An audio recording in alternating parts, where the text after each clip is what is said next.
Hey, mambo vipi? Karibu sana katika channel yangu ya YouTube. Leo katika video hii nitakwenda kufahamisha namna gani ya kuweza kuangalia matokeo ya kidato cha 4 form 4. Kama unavyofahamu tayari ameshatoka. So nipo katika simu yangu moja kwa moja kwenda kufahamisha namna gani ya kuweza kuangalia. Ingia katika browser yako ambayo unaitumia, kama ni Chrome ama Firefox, browser yoyote ile, ama ingia katika Google app yako, then baada ya hapo njoo katika search na uandike hapa necta.go.tz.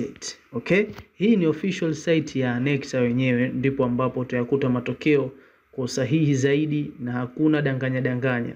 Sometimes watu wamekuwa wakitengeneza link ambazo sio sahihi, kwa hiyo just kuingia tu katika hizo link zao na kuona zile habari zao walizoweka katika site zao. Lakini hii ambayo unaipata katika necta.go.tz ndio ambayo official.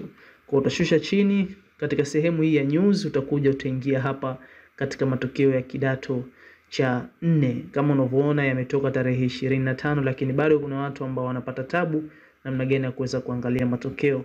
So video hii itaweza kusaidia sana.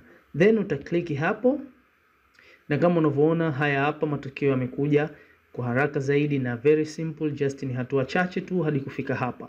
Na hapa utaweza kusearch school ambayo unahitaji kwenda kuangalia matokeo. Unaweza kuclick kwa kupitia huku katika alphabet, katika herufi hizi, pengine unafahamu jina la school linaanziwa na herufi gani, then utaweza kuclick na utaweza kuingia katika hiyo herufi.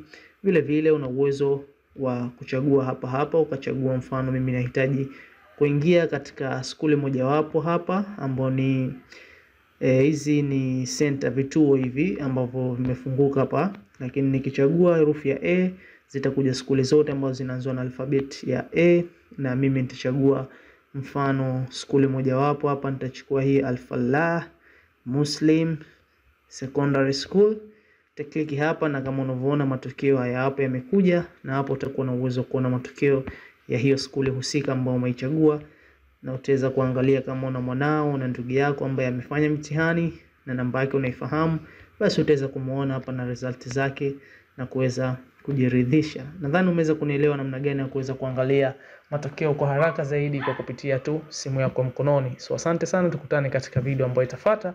Subscribe my YouTube channel ili kuweza kupata tips na miongozo kama hii ambayo itaweza kusaidia wewe na kukurahisishia wewe katika maisha yako kila siku. Asante sana.